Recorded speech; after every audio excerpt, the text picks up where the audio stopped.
Hi guys, welcome back to The Dog That Saved Me. Today we're going to spend some time talking about an encounter I had this weekend with a fake service dog.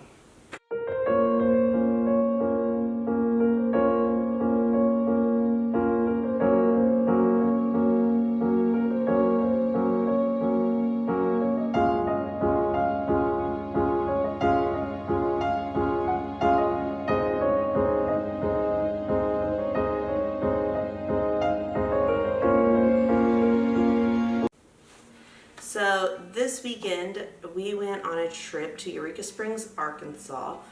We brought Remus with us to do some public training and to get him used to a whole bunch of different sights and sounds and new places and riding in the car, and it was just a really great experience to have him go on.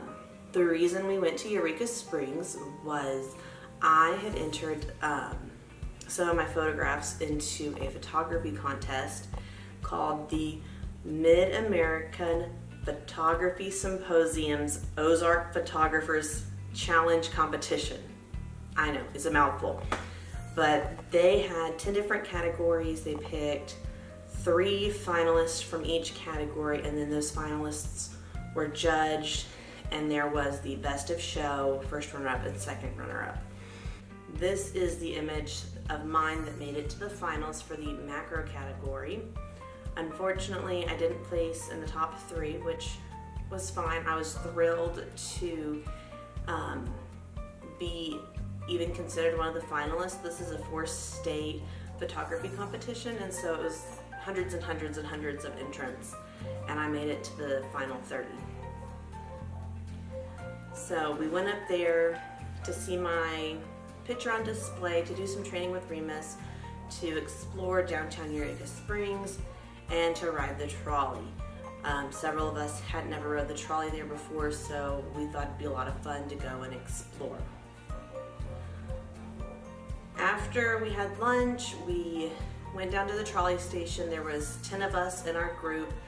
It was just mainly me and family that were there, and of course Remus. While we were waiting, a few of us were talking. Remus was sitting beside me,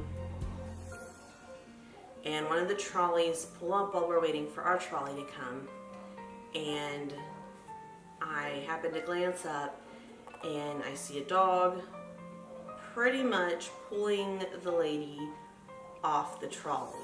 Mind you, this was a very small dog. It was smaller than Remus, but definitely pulling as hard as it could to get off that trolley and into the station. The lady and the dog walk in, and as they're walking in, I see that this dog up by its neck has one of the fake registry ID tags. I instantly know that is probably not a real service dog. For one, it's pulling its owner. For 2, it has one of those registries. I know there are some owners who have highly qualified service dogs and have the registries, but it was clear by the dog's behavior that it was not a legitimate service dog. Remus sees this other dog and his tail starts wagging. I give him the command, leave it. The dog walks straight up to him and gets in his face. Again, I tell him to leave it. At this point, I squat down to him to be more at his level, and if that dog were to become aggressive at any point, I could easily scoop Remus up and remove him from the situation. After I told Remus to leave it the second time, the lady heard me. I know she probably heard me the first time, but she for sure heard me the second time, because she commented back with, "Oh, it's okay, he's fine." I was telling my dog to leave it, not yours, first of all. Second of all, that's just common dog etiquette, that you don't let your dog on a very long leash approach another dog that it's never met before. If I had an aggressive dog that wasn't training to be a service dog and you allowed that, that aggressive dog could have attacked your dog and caused it serious harm or death. And who am I to know that your dog's not going to attack my dog? I didn't know that. Your dog was up in my dog's face. I know how to read dog body language, so that helped me determine that that dog is approaching friendly, but situations can turn in an instant, especially with dogs. Especially dogs that have never met each other and are in new situations and could be stressed. At this point, I walk with Remus away from them, several feet actually, to the other side of my group. The lady continues to allow this little dog to have free rein on at least an 8-foot leash, I would have to say. That's when I decided to take a clip of this dog so that I could show you guys what I'm talking about.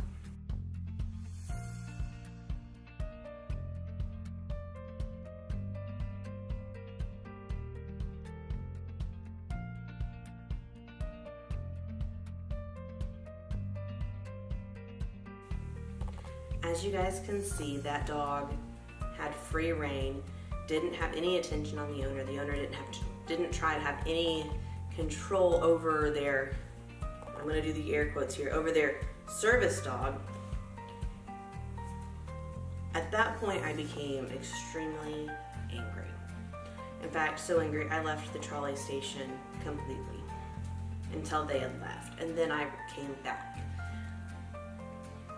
That whole situation should never have happened. Yes, that other dog was friendly, and that's fine.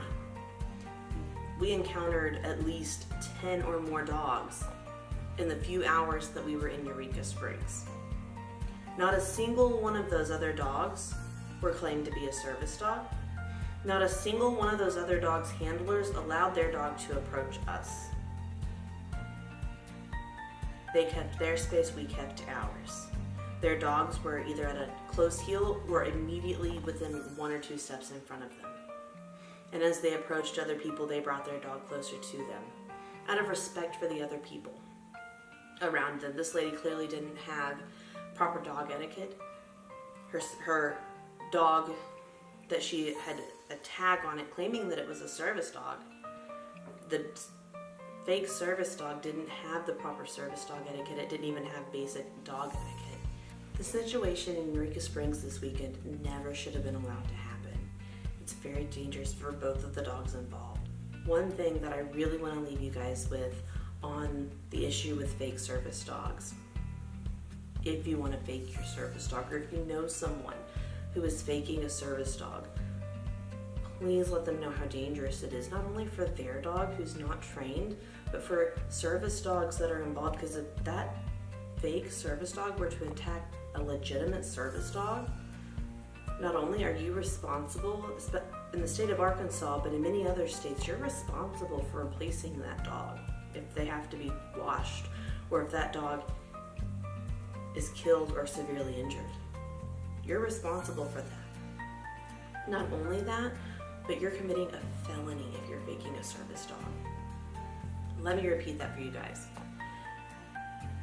If you have a fake service dog, you are committing a felony if you are caught and prosecuted.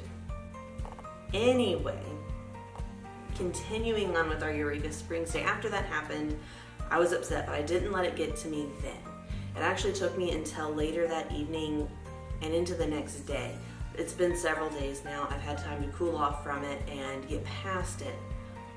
But I was very angry for a few days about the situation and how that should have never, ever, ever happened. But anyways, we rode on the trolley up to the Crescent Hotel, which if you don't know, it's a very famous haunted hotel. We were exploring, and they happened to have this book exhibit thing outside on their lawns where they had a whole bunch of different authors. We had no idea this was going to be there. We just stumbled upon it, but we were exploring the hotel and waiting for the trolley to come back, and we were sitting outside, and I saw someone walking around with a Pete the Cat shirt. And if you don't know, Pete the Cat is a series of children's books that are really huge right now, have been for a few years now. When I taught preschool, I read Pete the Cat books to my class. My son, I've read Pete the Cat books to him. He reads them in preschool. They're preschool into first, second grade age books. Anyway, I saw someone with that shirt on, and I thought, that's odd, you don't really see that. And I thought, I'm gonna go over and see what books they have, because that author, which the author's name is James Dean, he might be here. And how cool would that be to get to meet him and possibly get his autograph in a book for my kids to have. And so a couple of us walked over, and I saw him sitting over there with the Pete the Cat stand, and I got really excited. We went and bought Pete the Cat books and got them signed for each of our kids. We got 2, one for each kid, so that way when they get older and they have kids of their own, they'll have an autographed version of Pete the Cat books. Anyway, we did that, and I asked if Remus and I could have a picture with him. So here's that picture. He was a really super cool guy, super laid back. We ended up telling him why we were in Eureka Springs, about the photography contest, and he wanted to see my image. I showed it to him, and he took my phone and was showing it to the other people at his stand. It was so adorable. I thought that was really cool that a famous author thought that my image was cool. I thought that was just really neat. But after that, we got on the trolley, and then we got ready to head back home. No other instances, no other issues. It was a fun trip. We had a whole lot of fun that one day, and even that whole situation happened in about a minute. In a minute, something happened that caused me to be upset for several days. Something that never should have happened, something that I probably shouldn't have really let get to me as much as it did.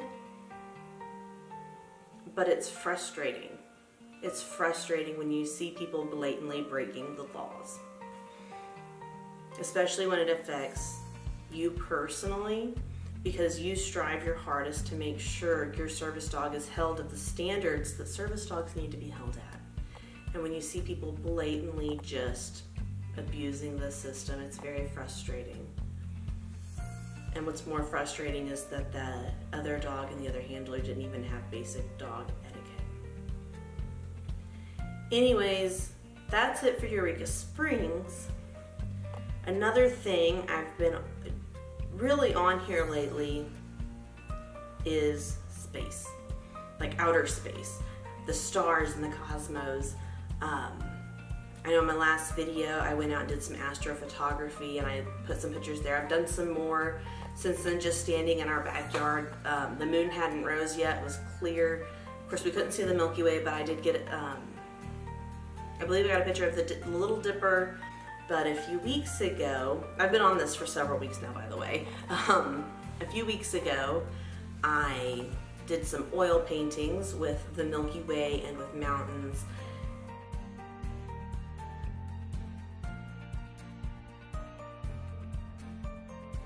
And then I also, last night, it was time to redo my nails. Every other week I do my own nails. They are gel nails, so they're gonna last forever and a day, but after about 2 weeks my nails grow out long enough where they need to be redone. So I was looking up ideas, and I just stumbled upon Galaxy nails, and I was so excited. I had step-by-step instructions on how to do them. It was really super easy. So I was really excited to have Galaxy nails. I put the Little Dipper on each one of my ring fingers because it's the easiest constellation to do, and I wanted to do a constellation and not just the galaxies on my other nails.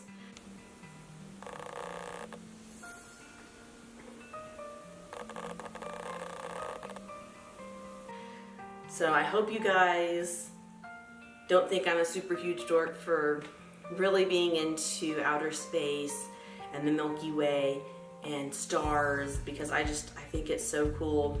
My two hobbies with photography are macro and astro, which macro is the little bitty teeny tiny things, like the picture for the competition, that little spider could sit on the end of my pinky. That's how little it was, and you can see, I mean, its eyes looks huge, it looks huge, but I mean, it's on the tip of my pinky to, so I go from that mode to taking pictures of the universe. It's the two extremes. I love it. is just so neat and so cool, and I love seeing things and capturing things that you can't see with the naked eye. And I also have really started getting into painting here lately. That's a nice creative outlet. It's very relaxing, but those are some of the ways that I deal with daily life when I'm not training dogs, when I'm not hurting my 2 children, and going all over the place and doing all kinds of things. I try and squeeze in a few other things that are just for me, like photography and painting and doing my nails. Those are all things that are creative expressions that I really, really enjoy. Anyways, if you like this video, give me a thumbs up. Go ahead and subscribe. Tell me what your hobbies are down in the comment section below. I'd love to hear them. I love you guys. I'll see you next time.